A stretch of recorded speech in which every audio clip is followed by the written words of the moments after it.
back to another episode of Rear Naked Locks. I'm Chato, that's Henry. We're going to give you guys a quick breakdown of yesterday's Dana White's Contender series. Man, another good episode. The girls really showed up. Nasty knockouts. But we're going to jump into it. Like, how'd you feel about this week's Contender series fights, Henry? I feel like there was some legit talent, some frauds on the card. I think the girls are probably the most overall complete fighters, at least from what we saw. But there's some good fights. I mean, I think the chick fight was obviously the best fight of the season. Big respect to them. They fucking came out and they fucking threw down hard. In that fight, we had Carol Foro versus Chanel Dyer. Honestly, I thought Dyer would be able to pick her apart, but dude, Foro's like a little mini Andrade, you know? She just throws hooks. She rips that body. Super impressed with her striking. Her cardio looked a little suspect, but this is the first time she went out the first round. So, you know, she survived the 15 minutes and she got the job done. Yeah, definitely, man. I feel like there's a clear blueprint to beat Dreyer, and that's put the pressure on her. But I think Foro gasped because she was putting the fucking beating on homegirl, bro. Like, the stats going into, like, at the end of round 3 was like 50 head strikes, 50 body shots.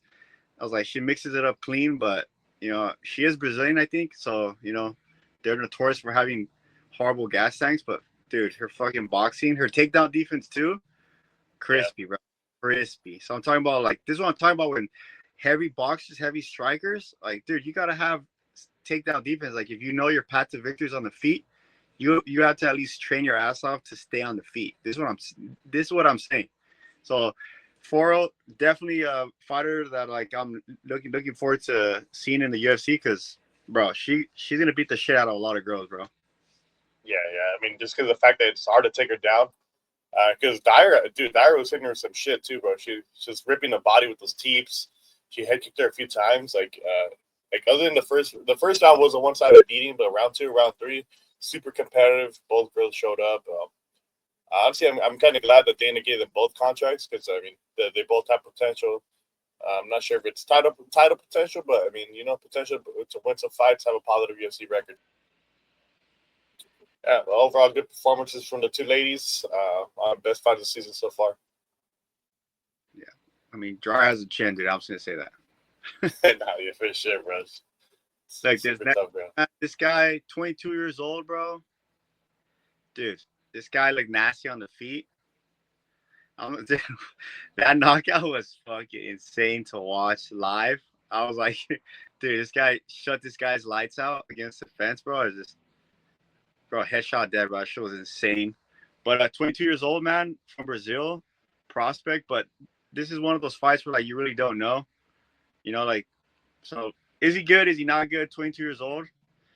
But hey, man, a knockout like that definitely could, you know, like, just put him in the prelims on, like, in the UFC. The other guy, man, I think he was just overzealous. Like, he wanted that takedown so much that, like, he had his hands down and just ate a nasty combo, man. Nasty combo, bro. Yeah, honestly, I was super impressed with this guy, bro. Like you said, it's hard to say how far he'll go just based on like that fight that we saw. But I mean, he had his back taken. He didn't panic. You know, he was fighting the hooks. He was fighting the lock, the lock on the fucking on his body. He didn't panic, bro. Like, for 22 years old, he stayed composed. And that body shot that set up that KO was fucking insane. This dude might be legit, bro. He looks like he has a touch of death. I'm super excited to see this guy's next fight. Based on that performance, he's probably gonna be like -1,000 against a UFC vet, so it might be a trap card. But we'll see how he performs under the bright lights. But super good performance from Mr. Samuel Sanchez. Is dude's a killer. 22 years old. 22-year-old phenom, man. Throw him in. It's like throw him in with the Wolves already. Throw him in.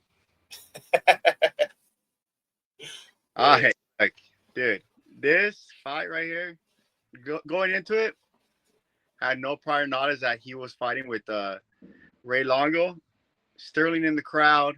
You know, I was just like, all right, man, let's see. Had no idea that, like, he missed weight.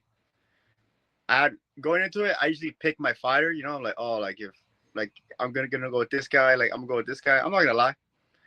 I bet against like I had money against Ray Longo's boy, and yeah, he tapped me out last second. But dude, I was not impressed from both fighters. The gas tank on his opponent was horrific. Game plan horrific. Dude, this guy multiple times took Ray Longo's fighter down, got reversed into a crucifix, ate a bunch of elbows, bro. It was bad visuals from both fighters, bad IQs from both fighters, horrible gas tank from both fighters. And then you're just gonna quit with the last 20 seconds. I mean, regardless, if the submission was tight, it was tight. But the fact that you put yourself in that position because of your gas tank is horrific visuals from both fighters, bro. There's a reason why like they didn't get a contract because man, it was just like it was watching like two low level DDPs going at it. Look, I'm not going to say who I followed on bets because typically this person on Twitter gives fucking super good bets, man. Typically I follow them with my personal like betting on the side outside of the channel. But we had fucking Freddie Vidal round one. We had no, not Freddie Vidal. We had Felipe Franco round one. We had under 1.5. We had under 2.5. He fucking shit all over us. He shit all over us. Like I was honestly shocked. Whenever I watch this, I do no research honestly because I have no intention of betting heavy. But yesterday I decided, I'm gonna bet a little heavy. I didn't know who the fuck Felipe Franco was until after. I looked up his topology. He beat a bunch of guys with 0 wins, like legit 0 wins, 0. Like, and he comes in here. I mean, he didn't look terrible. Like, he didn't gas out completely. He defended most of the takedowns. He got his own takedowns. But this fucking guy, bro, like. I just don't understand what the game plan was. Like, I think he could have beat him on the feet, and then he kept insisting on getting those takedowns. He probably could have won a decision if he didn't get fucking reversed. But this fight was horrific. I'm glad none of them got the contract because both of them would get fucking murdered in the UFC, especially at light heavyweight. These guys fought like a bunch of heavyweights, and these are 205ers. He just can't have that, bro. He just can't. Terrible fight. Terrible performance. I don't know what else to say. Yeah, I mean, dude, hopefully, like they both get another fight in like the next couple weeks and like make us look like idiots. But I'm pretty sure it's gonna be more of the same thing. For real. Yeah. All right, and then that next fight we got Larian Douglas versus Cam Teague. I was going to give a shout out to Kevin Vallejos. He almost convinced me to put money on Cam Teague. Because he put a tweet out and he said, "Bet the house on Cam Teague." I'm glad I didn't listen to that. He got fucking destroyed in like I think like 30 seconds or something like that. This Larian Douglas dude, he seems legit. He's an LFA champ. He's striking like the lead. That this dude might be fucking actual problem in the UFC. Poor Cam Teague, dog. To give this for. First, he got Kevin Vallejos in his first fight. Now he got Larian Douglas. It's like, if they give him a third chance, they're going to give him some fucking another killer. I just feel bad for the guy because he got a little win streak and then he got matched up with a nightmare matchup for him. But that's fine. Yeah, man. Like I did zero research coming into this fight, and obviously, I went with the dude with the tats. Like you always got to fade the gingers, you know. I'm kidding, but dude. That was one of the nastiest dude. This guy got dropped. Even the referee didn't even know what was happening, bro. The referee was over there tumbling and fumbling and fucking in the way, nasty. The Cam, he tried to get up. Dude, he ate one of the cleanest hooks ever, and he got his fucking PS5 disconnected. But just like Henry said, dude, like back-to-back horrible matchups. But dude, if you want to be the best in the world and be in the UFC, like. You just can't like have a career just like hoping to get the most favorable matchups.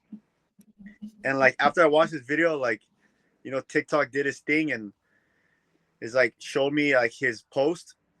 Like I guess he's thinking about putting his gloves up because like his whole life like he wanted to be in the UFC, but like it looks like his chances are slim to shit now. So man, dude, feel bad for the guy. He got knocked out on national like like on national television, and just bro, it was just bad visuals, man. But like enough about him, dude. Like the guy that knocked him out, man, I think he's legit, bro. Like his striking, his instinct to kill is there, bro. Dude, give him another striker, bro. Don't give him a grappler because I just have a feeling his grappling is trash. We'll see. We'll see. I mean, like you said, I mean, just some people just aren't cut out to be UFC fighters, bro. Like you can train every day, you can put in the work, but in this sport, it's not about putting in the work. Sometimes raw skill and raw power, explosiveness, that's what makes the difference. As Douglas, I look forward to seeing this from the UFC. Hopefully, it's a quick turnaround for these guys that want quickly, man. Because our division's getting a little older. These guys at 145, Volk's old, Lerone Murphy's old. These guys are all getting older. We need some fresh blood. We'll see how they perform though. Yeah, definitely. All right, but in that last fight we had, I don't know how this was the main event. I just don't get it. I think the UFC wanted Gracio to win, but we had Steven Asplund versus Anthony Gracio. So another fight where I blindly followed some of these bets. Shout out Matty Betts. I mean, I think that dude's fucking funny as fuck. I matched his bet on Anthony Gracio. He got on my head, said his dude was a lock. He fucking absolutely was not. It's just it's what it is about betting these Contender Series fights. So Gracio is 3-0. It's like he only has three fights, and he's fighting a dude whose dad was also a fighter. Yeah, I think it was like 16-5 or some shit like that. I think both these guys are not UFC caliber, honestly. I just don't see it, bro. Like Asplund, he's severely out of shape. Gracio, fucking super emotional fighter. He got clipped once and he started biting down his mouth guard and just trying to fucking swing back. Like this dude has a severe reach advantage over you, bro. And you're swinging blindly. You're just dumb, bro. GG to Asplund, bro. Like he seems like a cool dude. It's cool that he gets this opportunity. I'm not sure how far it'll go, but hats off to him. Yeah, I think Asplund was the underdog, so I mean, like GG's on him. Yeah. But I agree, dude. The other guy, he was giving me fucking Cody Garbrandt of the heavyweight division, bro. He gets cracked once, he wants that lick immediately, and just got countered. But yeah, like I agree with Henry, bro. Like these heavyweight fighters coming in out of shape, like I get it, bro. Like if you weigh over 200, like if you weigh like over 250, 260, it's hard for you to be in shape, right? But dude, you got to make an effort, bro. It's not everybody's gonna have the success as like Roy Nelson, big ass stomach, nasty overhand right. Like in this day and age, bro, like you gotta have it all, bro. And I feel like having a gas tank in the heavyweight division is something that's like severely underrated. And like both of these fighters, even though it was super short, I just have a feeling that like if they make it out of the first round, 2 wet blankets, throwing blindly. Yeah. I mean, freaking Asplund used to be like 500 pounds apparently. So, GG to him for losing that weight, But fuck, bro, some of these guys at heavyweight are super good athletes. Like imagine Asplund against somebody like Jelton Almeida. We just signed to D'Elia last week. It's like we'll see, man. He's young. We'll see how he progresses, but I don't think this is main event caliber. I think Larry and Douglas was a better, overall fighter. So we'll see. Yep. Yeah, I think the girls got the contract, right? Yeah. So pretty much the only one that didn't get a contract was Freddie Vidal. Yeah, I mean, I agree with that. But yeah, like if it was me, like I would have copied Dana White on all the people that got the contract, especially the women, because like exciting fighters like that. Well, like exciting fighter like that, like it's definitely somebody that I would bet on. Yeah, but Vidal, good. It's like good camp, but definitely not a good fighter, bro. Yeah, it just I mean, he won his fight. He got the job done. But dude, both of them looked horrific, man. Those takedown attempts were trash. They were basically just hugging and fucking overextending and just crashing into each other. It's just terrible, absolutely terrible. But everybody else that got a contract, I think they are worthy. I would say if I had to rank the fighters in order of like skill, I would probably be Larry and Douglas, Carol Foro, probably Dyer, and then Samuel Sanchez and Aspen. Just, I mean, not trying to disrespect them. Like, it was 16 seconds.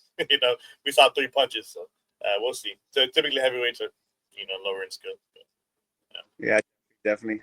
Like, could be somebody that we fade in the past, like in the future, So like we'll keep that. Yeah, we'll see. All right, guys. Like on the screen, we have our schedule just like always. Tuesdays, bets and breakdowns. Wednesdays for us today is a Contender Series recap. Man, if you guys aren't tuning into to the Contender Series and like you guys are real like violence fans, MMA fans, like you guys are doing yourself a disservice. Some of these like low level fighters actually go in there and like try to aim for the head. So I mean, this week nasty knockouts, last week nasty knockouts. So like if you guys are just watching our breakdowns but not actually watching the fights, I personally think that you guys are doing yourself a disservice. Tune in next week and then tune in with us.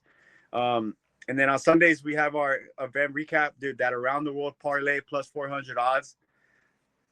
Come back, tune in, because I'm telling you right now, that's just going to hit it. I'm fucking changing my name to David Guru, bro. No, 100%. Our best and breakdowns for Nuts UFC is already up. But we changed it up a little bit. We're giving you our dog play as soon as we get to that fighter. So you know who exactly we have our money on as far as our Bark Alley dog bet. But yeah, tune in. I feel like we have some good reads. We've been on a fucking burner as far as our bets. So let's keep that train running. Yep. And guys, just right before we leave, make sure to follow us on all social medias. On Twitter, I'm extremely active on Twitter during the fights. So like if you guys want to communicate with us, go ahead and follow us, tag us, send us your bets, and like, hey, like we might match them. So thanks again for all the support. I see all the new subscribers, all the comments. Thanks everybody for showing us love. We definitely appreciate it, and we definitely see you. All right.